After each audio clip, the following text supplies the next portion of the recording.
Bonjour, on va continuer aujourd'hui la deuxième partie du chapitre tissu musculaire. On va voir le tissu musculaire cardiaque. Comme vous voyez ici, la partie principale du cœur s'appelle myocarde, c'est-à-dire la partie musculaire. À l'extérieur, nous avons le péricarde et à l'intérieur l'endocarde. Donc, dans ce chapitre ou bien dans cette séance, on va parler de cette.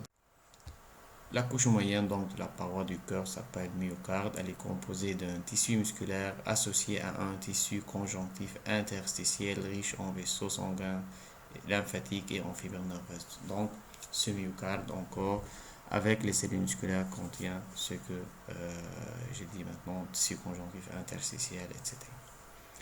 Ce myocarde est composé en grande partie de cellules musculaires striées qui s'appellent cardiomyocytes. Dans cette séance, on va parler en détail de ces cardiomyocytes, leur composition, leur mécanisme de contraction, et on va faire une comparaison rapide avec les cellules musculaires striées squelettiques. Ces cellules, les cardiomyocytes, assurent par leur contraction continue, rythmique, spontanée et involontaire la propulsion du sang et le vidange des cavités cardiaques. Donc, les cellules musculaires cardiaques, leur contraction est continue et rythmique. Le myocarde est constitué essentiellement de fibres musculaires, c'est-à-dire des cellules musculaires cardiaques qui s'appellent cardiomyocytes. Ces cellules sont anastomosées, c'est-à-dire ramifiées, séparées ou bien à la place de séparer, on dit chaque cellule est entourée par de minces travées de tissu conjonctif lâche riche en capillaires. Donc on voyait riche en capillaires mais non innervé. Donc c'est un point très important. Chaque cellule musculaire cardiaque est enveloppée par un tissu conjonctif. On l'appelle, si on veut, endomésium. Sont allongées et ont la forme d'un cylindre qui présente des extrémités bifurquées, c'est-à-dire deux ramifications. Ramifiées mais possèdent deux ramifications. Les cellules musculaires cardiaques sont beaucoup plus petites que les cellules musculaires striées squelettiques. Leur cytoplasme, leur sarcoplasme ressemble à celui des fibres squelettiques. Mais chez cette cellule, la cellule myocardique, il y a quelques particularités, c'est-à-dire quelques points communs pour cette cellule qui les différencie des cellules musculaires squelettiques. Chaque cellule musculaire cardiaque possède un seul noyau qui est central et allongé. Là-bas, nous avons vu des centaines ou même des milliers de noyaux périphériques. Ici, un seul noyau qui est central. Autour de ce noyau, il y a des zones, c'est-à-dire à la périphérie de ce noyau, il y a les zones fusiformes de sarcoplasme qui contiennent à la périphérie de nombreuses mitochondries, un appareil de Golgi petit, localisé à un des pôles du noyau, à une des extrémités du noyau, plus quelques gouttelettes lipidiques avec des grains de glycogène. Bien sûr, les gouttelettes lipidiques et les grains de glycogène sont utilisés comme source d'énergie. Cette source est utilisée par la mitochondrie pour la production de l'énergie. Maintenant, la structure et l'ultrastructure des myofibrilles sont identiques à celles des myofibrilles des cellules musculaires striées squelettiques. C'est-à-dire, dans la cellule cardiaque, la myofibrille a la même composition, même le sarcomère a la même composition que chez la cellule musculaire squelettique. Conclusion, la contraction se fait par le même mécanisme moléculaire. Donc ici encore, il y a une bande claire et une bande sombre. Il y a deux strizèdes qui forment l'extrémité, la limite de chaque sarcomère. Les fibres musculaires cardiaques, c'est-à-dire les cellules musculaires cardiaques, les cardiomyocytes, forment deux réseaux contractiles distincts, c'est-à-dire sont divisés en deux catégories, en deux groupes. Premier groupe, le réseau ou bien le groupe auriculaire, c'est-à-dire au niveau de l'oreillette, et le réseau ventriculaire, c'est-à-dire au niveau des ventricules. Bien sûr, le réseau ventriculaire est plus important, la contraction ici est plus importante, plus les cellules sont plus grandes ici.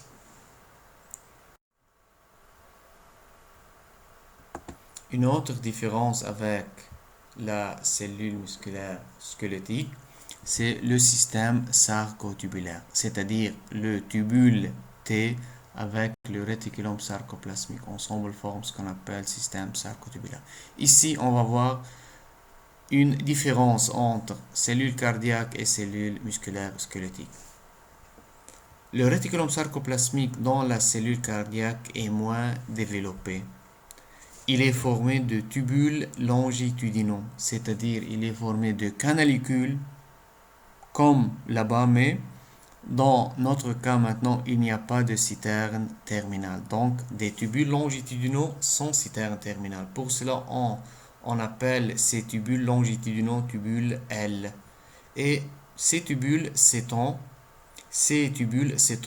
entre les myofilaments ou bien entre les myofibrilles tout au long de la cellule. Encore sont présentes sous le sarcolème, c'est-à-dire sous la membrane cytoplasmique. Et encore, la cellule cardiaque ne contient pas de triade. Le triade, nous avons vu dans la partie précédente, dans la séance précédente, que le tubule T avec les deux citernes adjacentes ou bien les deux citernes voisines forment un triade. Mais ici, vu qu'il n'y a pas de citerne terminale, il y a seulement des tubules longitudinaux, c'est-à-dire dans notre cas maintenant, il y a un tubule T et les tubules longitudinaux, c'est-à-dire il y a deux éléments seulement. À la place de triade, on dit, ici c'est la cellule musculaire cardiaque. Comme vous voyez ici, c'est le tubule T qui est une invagination membranaire ou bien prolongement membranaire. On voit en blanc ici les tubules longitudinaux. Donc, comme vous voyez, il n'y a pas de citerne terminale. Donc, ici, on dit qu'il y a une diade à la place de triade. Diade, c'est-à-dire tubule transverse avec tubule L, tubule longitudinaux. Les tubules longitudinaux. Comme vous voyez, plusieurs tubules longitudinales. Encore un point très important.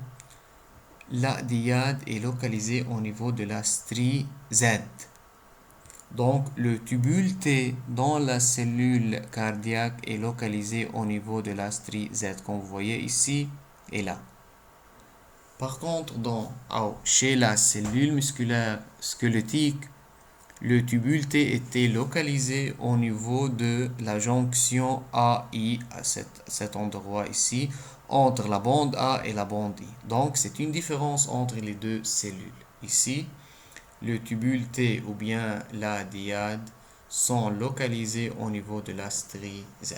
Comme vous voyez ici, le noyau il est central et à ses deux extrémités ou bien à ses extrémités on trouve les organites. Les mitochondries sont distribuées partout dans la cellule et à l'intérieur ici ce sont les fibrilles, les myofibrilles qui ont la même structure et l'ultrastructure que celle des cellules musculaires squelettiques, c'est-à-dire sont formés des sarcomères, plusieurs sarcomères, et chaque sarcomère contient myofilaments d'actine, myosine avec troponine, tropomyosine, etc. Maintenant, encore autre différence, les tubules T de la cellule cardiaque sont plus nombreux. Donc, il y a ici plus d'invagination, encore de plus gros diamètres que ceux de la cellule ou bien la fibre musculaire squelettique. Et il s'invagine au niveau de la strie Z. Nous avons vu ça précédemment. Au niveau de la strie Z des myofibrilles. Et non pas au niveau de la jonction AI. Au niveau de la jonction AI, c'était chez la cellule musculaire squelettique. Encore, chaque tubule T est généralement associé à un tubule L.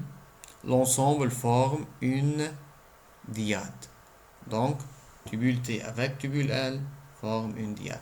Ici, on dit généralement associé à un tubule L, mais parfois, comme nous avons vu dans la figure précédente, un tubule T peut s'associer avec plusieurs tubules L, mais quand même, tubule L1 ou plusieurs, on préfère de dire une diade, c'est-à-dire tubule T et tubule L. Les caractéristiques, encore autres caractéristiques chez la cellule cardiaque. le sarcolème des cardiomyocytes est limité par une lame basale. Ici, il faut faire attention. Quand on dit le sarcolème des cardiomyocytes est limité par une lame basale, il faut bien mieux dire que la membrane cytoplasmique de cardiomyocytes est limitée par une lame basale et l'ensemble membrane cytoplasmique et lame basale, les deux ensemble s'appellent sarcolème. Je pense qu'ici c'est mal écrit. Donc le sarcolème c'est une membrane cytoplasmique avec une lame basale ensemble. Donc, le cardiomyocyte ou bien la cellule myocardiaque est dépourvue de plaques motrices et de jonctions neuromusculaires. Ici, il n'y a pas de jonction neuromusculaire, il n'y a pas de l'acétylcholine, etc. Donc, ici, le signal est transmis d'une cellule à une autre, c'est un signal électrique. Du fait que nous avons vu avant que le cardiomyocyte, ce sont des cellules ramifiées, c'est-à-dire bifurquées, présentent une ramification. Les cardiomyocytes sont anastomosés ramifiés par leur extrémité. Le sarcolème, la membrane cytoplasmique avec la lame basale, présente des jonctions cellulaires. Donc les cellules ici sont réunies entre elles, sont liées entre elles. Et bien sûr, entre les cellules, il y a des jonctions de type gap. Mais entre les cellules voisines, on trouve des traits qui s'appellent traits ou bien stries scalariformes, traits ou stries scalariformes ou bien disques intercalaires. On va voir le schéma ici. C'est la cellule musculaire cardiaque, noyau central, ramifié, bifurqué. Et comme vous voyez ici, cette zone en zigzag, s'appelle encore le trait ou bien les traits scalariformes ou bien les disques intercalaires. À cet endroit-là, au niveau de cet endroit-là, se lient les cellules voisines, sont hautement jointives les cellules musculaires cardiaques. Et au niveau de ces traits scalariformes ou bien le disque intercalaire, il y a des jonctions de type gap ou bien les jonctions communicantes pour faciliter la transmission du signal électrique d'une cellule à une autre. Encore au niveau des traits scalariformes se trouve la protéine l'alpha-actinine يعني بيكون عندهم strie Z. Sur cette strie Z بيكون attaché les myofilaments d'actine de part et d'autre. Tous les myocytes sont connectés les uns aux autres par des jonctions communicantes ou bien jonctions de type gap localisées au niveau des disques intercalaires. Disques intercalaires هم ماشي التوبول تاعهم. Disque intercalaire يعني stress calariforme. Comme vous voyez, on trouve les jonctions de type gap.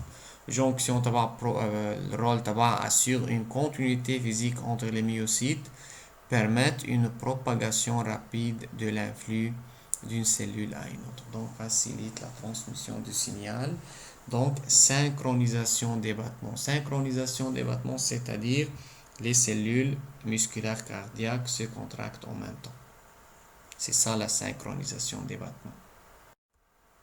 Maintenant, les cellules présentes au niveau du corps. Il y a trois catégories ou bien trois types de cellules. 1. Les cardiomyocytes contractiles, c'est-à-dire les cellules que nous avons vues au début de cette séance. Plus autres cellules, les cellules myo-endocrines, cellules musculaires mais endocrines, c'est-à-dire cellules sécrétrices, sécrètent des hormones. Et les cellules cardionectrices, ce sont des cellules musculaires mais leur fonction principale n'est pas la contraction. Cardionectrice, c'est la conduction, c'est la transmission du signal électrique dans tout le corps. On voit ici les deux oreillettes avec les deux ventricules. Nous avons dit avant que on divise le cœur en deux régions ou bien les cellules musculaires en deux groupes, les cellules atriales, c'est-à-dire les cellules musculaires au niveau des oreillettes, et les cellules ventriculaires, les cellules présentes au niveau des ventricules. Les cellules musculaires, les cellules musculaires présentes au niveau des ventricules sont plus grandes est plus riche en myofilaments. Donc, leur contraction est plus importante. Les cardiomyocytes contractiles, il s'agit de la grande majorité des cellules cardiaques, c'est-à-dire la plupart des cellules dans le cœur, ce sont des cellules contractiles. Se classent en cardiomyocytes ventriculaires, comme j'ai dit avant, au niveau des ventricules, et cardiomyocytes atriaux, c'est-à-dire les cellules musculaires atriales au niveau des oreilles. Ces derniers, c'est-à-dire les atriaux, sont plus petits que les cellules ventriculaires, leurs tubules T sont moins développés et les unités contractiles sont moins nombreuses. Les unités contractiles, c'est-à-dire les sarcomères. Maintenant, les cellules myo-endocrines, ce sont des cellules cardiaques d'origine, cellules musculaires, mais sont localisées au niveau des oreillettes. Elles sont pauvres en matériel contractile, sont pauvres en myofilaments d'actine et de myosine, et exercent une fonction endocrine, c'est-à-dire sécrètent des hormones, sécrètent une hormone. Leur appareil de Golgi et leur REG sont bien développés, donc on peut dire que l'hormone sécrétée par cette cellule est une hormone peptidique protéique. Contiennent des grains de sécrétion. Ces grains de sécrétion contiennent le facteur FAN. Le facteur FAN, c'est une protéine ou un peptide qui fait baisser la pression artérielle.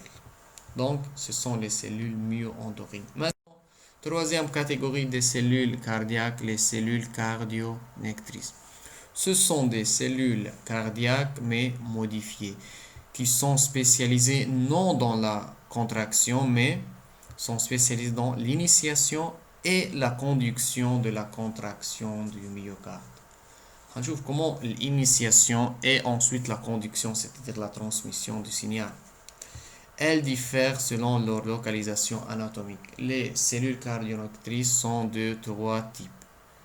Leurs localisations sont localisées dans trois endroits différents. Et encore leur fonction, on va voir. Les cellules nodales, ce sont les cellules nodales, surtout cellules nodales auriculo-ventriculaires et le nœud sinusal, ce sont les cellules cardiolectrices les plus importantes. Donc les cellules nodales, nous avons deux groupes. Premier groupe, cellules du nœud sinusal et cellules du nœud auriculo-ventriculaire. Les cellules du nœud sinusal sont les plus importantes. Elles sont petites, plus petites que les cellules contractiles, pauvres en myofibrilles et dépourvues de tubules T, ne possèdent pas de tubules T. Ces cellules, leur fonction principale, on va voir ici, par exemple les nœuds sinusales, ici, ou bien s'appelle pacemaker. C'est la partie la plus importante dans les cellules cardiaques. C'est ici où naît le signal qui stimule la contraction des cellules musculaires cardiaques.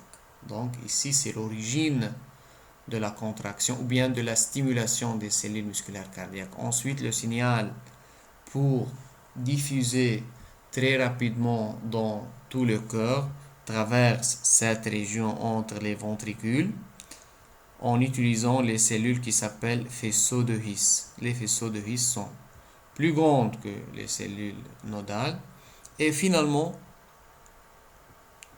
les cellules de His transmettent le signal à un autre groupe de cellules qui s'appelle les fibres ou bien les cellules de Purkinje.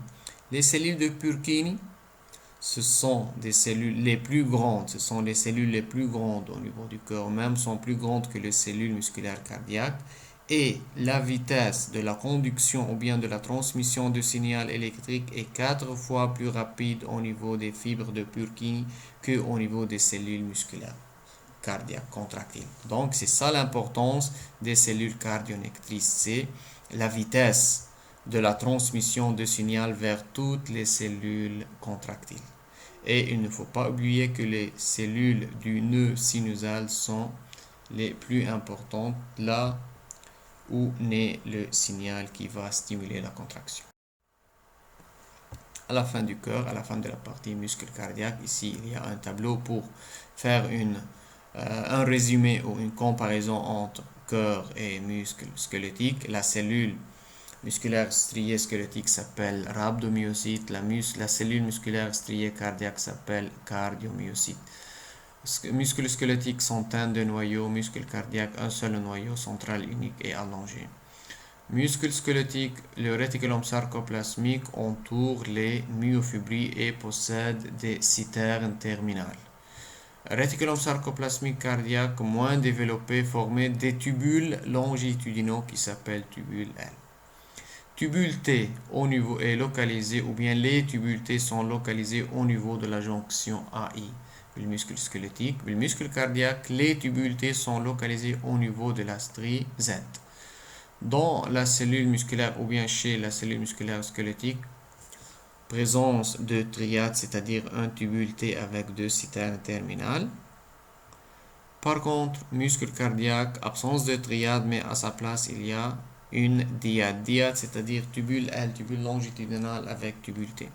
Muscle cardiaque plus riche en mitochondries et graines de glycogène. Ici, la contraction est lente, rythmique et continue. Maintenant, troisième type de tissu musculaire dans notre organisme, le tissu musculaire lisse. Le tissu musculaire lisse est involontaire et non strié.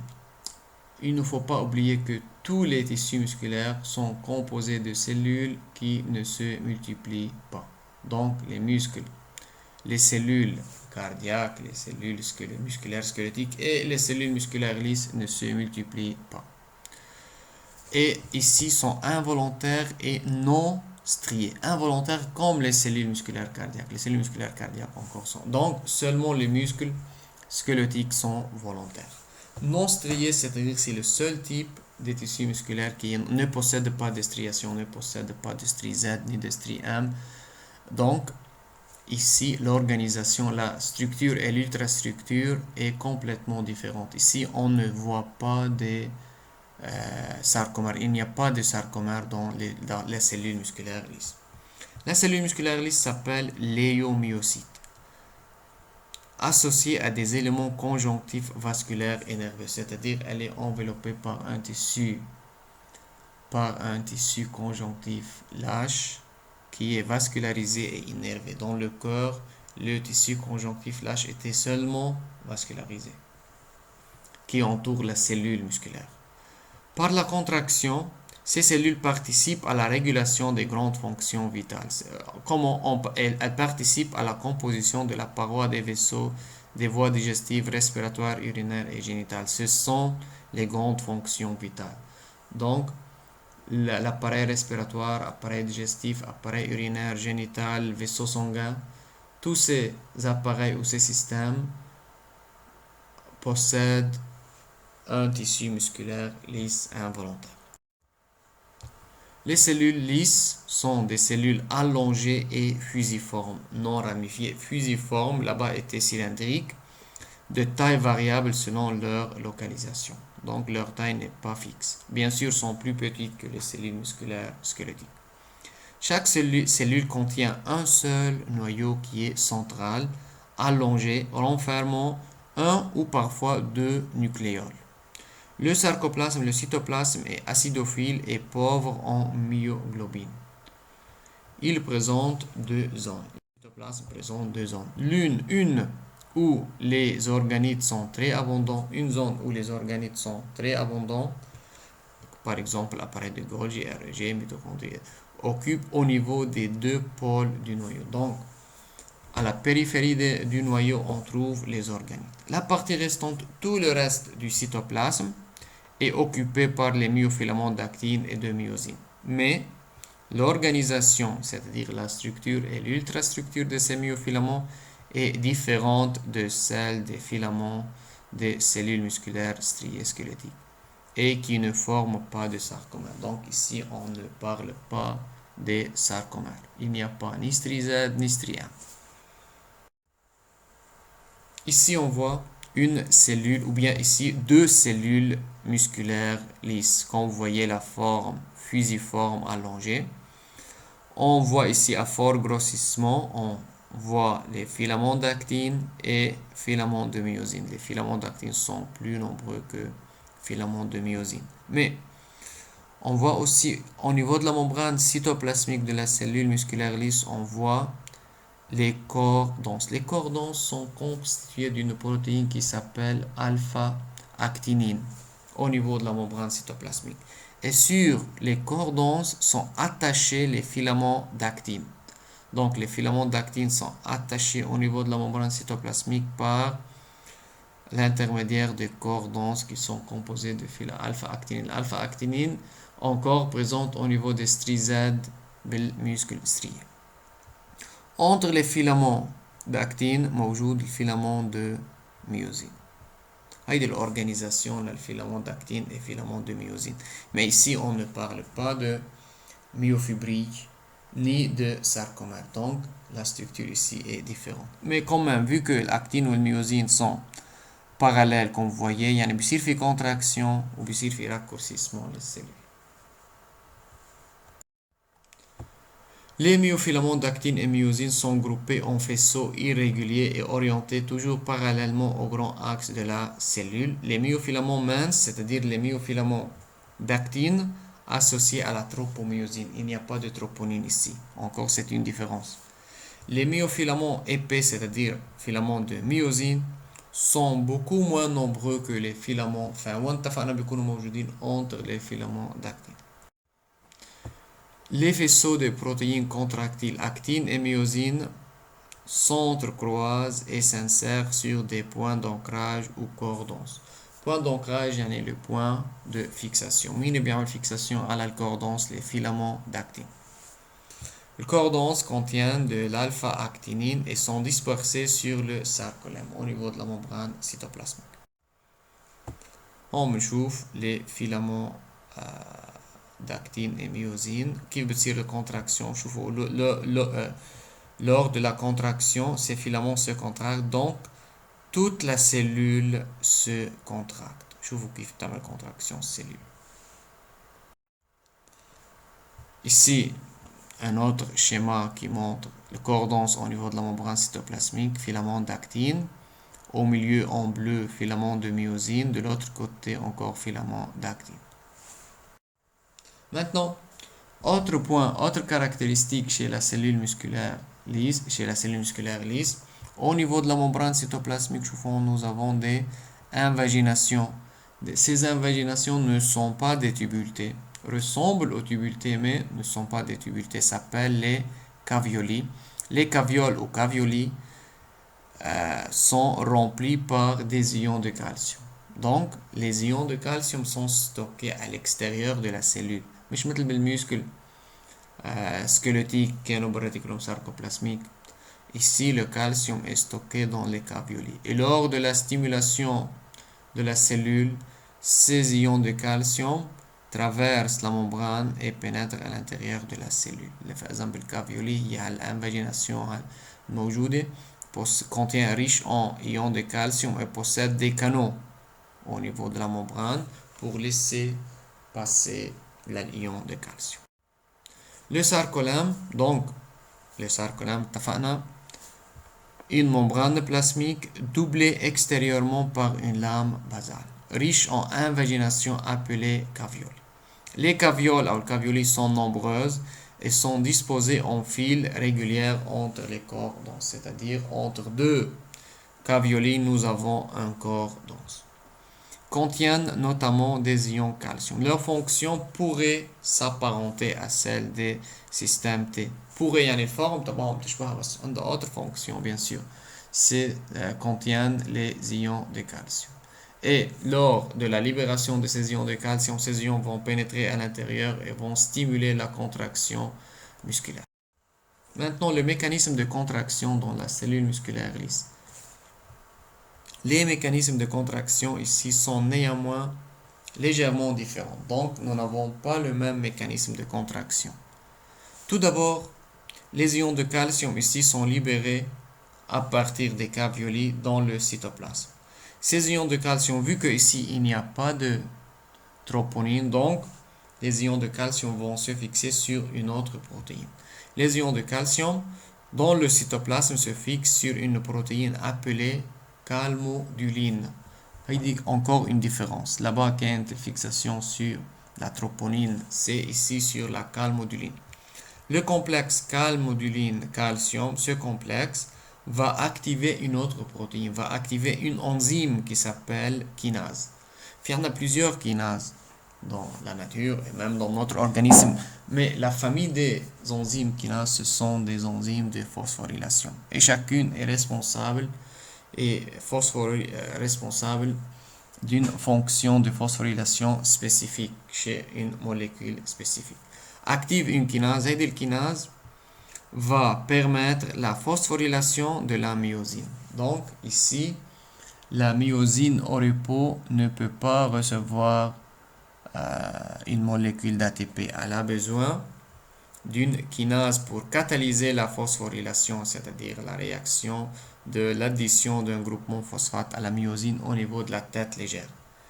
Une fois la kinase phosphoryle la myosine s'arrête active et par conséquent commence interaction actine et myosine.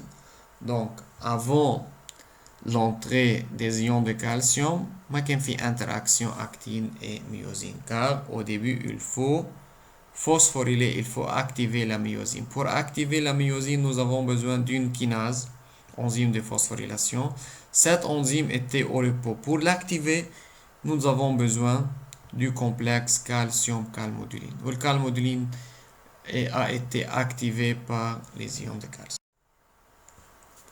Ensuite, l'innervation des cellules musculaires lisses. L'innervation permet d'observer deux types de muscles lisses. Dans notre organisme, les muscles lisses sont divisés en deux catégories selon leur mode d'innervation. Les muscles lisses mono-unitaires et les muscles lisses multi-unitaires. On voit ici les deux. Mono-unitaire, multi-unitaire. Ce groupe mono-unitaire, c'est le groupe dominant dans notre organisme. La majorité des muscles lisses dans notre organisme sont mono-unitaires. Comme vous voyez, les cellules sont reliées entre elles par des jonctions de type GAP. Donc, les cellules communiquent entre elles.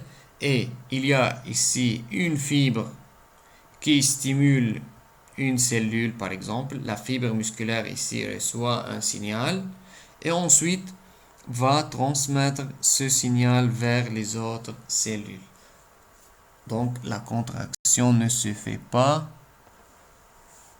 en même temps chez toutes les cellules. Donc ici, la contraction est rythmique, comme le cas de l'appareil digestif, contraction péristaltique, ou bien lors de l'accouchement au niveau de l'appareil génital.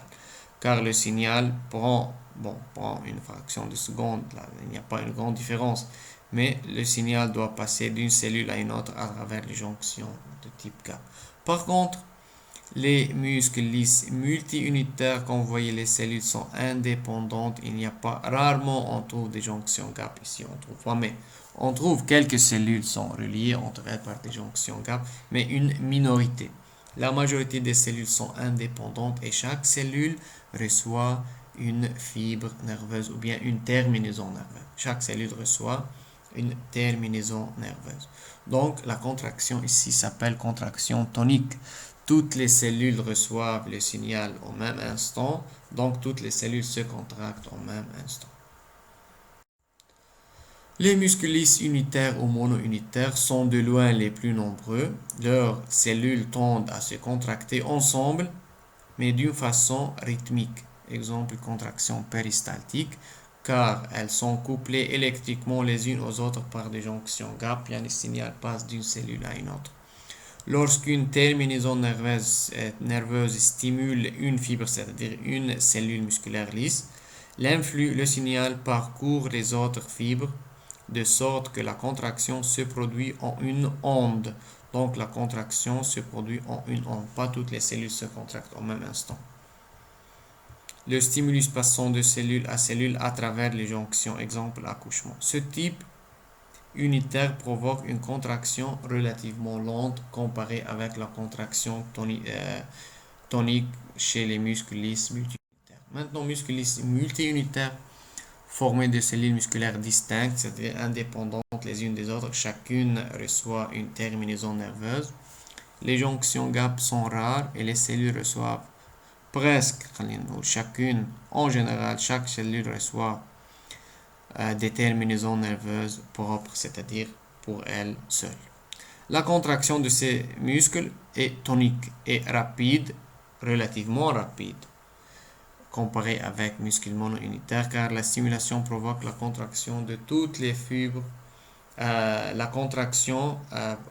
stimulation provoque la contraction de chaque fibre seulement, c'est-à-dire chaque fibre reçoit un signal et se contracte. Vu que toutes les cellules possèdent des terminaisons nerveuses, donc toutes les cellules vont recevoir un signal et vont se contracter en même temps.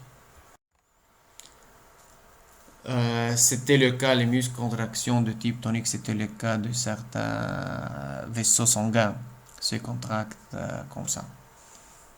Maintenant, l'hétérogénéité, finalement, c'est le dernier paragraphe, l'hétérogénéité des cellules musculaires lisses. Donc, dans notre organisme, il n'y a pas un seul type de cellules musculaires lisses. On trouve quelques particularités ou quelques différences. Les cellules musculaires lisses viscérales, c'est le type que nous avons vu dans ce chapitre. Avant les détails, nous avons vu qu'ils possèdent actine, myosine, caveoli, plus corps dense. Contraction se fait par l'entrée de calcium, etc. Tous les mécanismes. Viscéral, c'est-à-dire au niveau de l'appareil respiratoire, appareil digestif, appareil urinaire, appareil génital. Les muscles lisses vasculaires, encore pareil, même composition, pareil comme j'ai dit avant, mais la différence c'est la localisation et quelques différences dans la composition de cytoplasme. Musculaire lisse vasculaire, c'est-à-dire, les cellules ici s'appellent cellules rameuses, se trouvent dans la paroi de certains vaisseaux sanguins. Ces cellules, leur seule différence avec les cellules musculaires lisses viscérales, c'est les protéines de cytosquelette. Certaines protéines de cytosquelette ne sont pas les mêmes et certaines enzymes encore ne sont pas présentes dans le premier groupe. Donc, seulement une différence dans la composition dans le cytoplasme. Soit le cytosquelette pas la même composition ou bien les enzymes utilisées par la cellule ne sont pas les mêmes. On voit ici la différence. Se trouve dans la tunique, dans la paroi des grosses artères élastiques, carotidon, aorte, artère pulmonaire. Elles sont sensiblement différentes, quelques petites différences, notamment en ce qui concerne la nature des protéines du cytosquelette et certaines enzymes. On voit ici l'image, c'est la tunique ou bien c'est la paroi de l'aorte. On voit en rouge ici, ce sont les cellules rameuses. Ici, on ne voit pas la différence entre cette cellule et les autres cellules parce que ce sont de très petites tailles. Mais la différence est à l'intérieur, dans le cytoplasme, dans la composition du cytosquelette et certaines. Troisième type de cellules, ce sont les cellules myoépithéliales. On connaît bien ce type de cellules. Au niveau de certaines glandes exocrines sont localisées entre la lame basale et les cellules sécrétrices. Ici, ce sont des cellules d'origine épithéliale, mais ce sont des cellules musculaires lisses localisées entre, comme je dis, lame basale et cellules glandulaires. Elles sont riches en myofilaments. Leur contraction aide les cellules glandulaires à l'expulsion du produit. Maintenant, les cellules myoépithéloïdes, c'est l'inverse. Ce sont des cellules musculaires lisses, mais ayant subi une différenciation particulière qui les rapproche des cellules épithéliales et sécrétrices, sont devenues des cellules sécrétrices. Leur cytoplasme contient à la fois des myofilaments et des graines de sécrétion. Ce sont donc encore cellules musculaires mais fonction sécrétrice. Les myofibroblastes, ce sont des cellules musculaires mais ressemblent aux fibroblastes. Morphologie intermédiaire entre cellules musculaires lisses et fibroblastes, présentes dans de nombreux organes dans notre organisme. Leurs fonctions, elles sont contractiles et jouent un rôle important dans le processus de cicatrisation et réparation tissulaire. Donc, cette fonction encore est assurée par les fibroblastes. Donc, fibroblastes et myofibroblastes assurent cette fonction, facilitent ou accélèrent la cicatrisation et la réparation.